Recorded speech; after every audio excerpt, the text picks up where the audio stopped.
சிவனாலய திருப்பணி செய்வது என்பது சாதாரண விஷயம் அல்ல. அவனை கும்புறதுக்கே அவனுடைய அனுமதி வேணும். அவன் அருளாலே அவன் தாள் வணங்கி அதெல்லாம் தாண்டி அவனுக்கு திருப்பணி செய்யணும் என்ன வேணும்? அவனுடைய பார்வை உனக்கு வேணும்.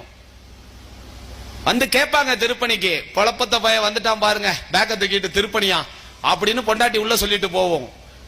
காதுல வாங்காத, அது ஊழ்வினை வந்து அவங்க மூலியமா நம்ம காதுல உறுத்தும். ஏன்னா நீ திருப்பணிக்கு பணம் கொடுத்துட்டீன்னா உன் பாவம் அறுபட்டு போயிடும். இது சத்தியம்.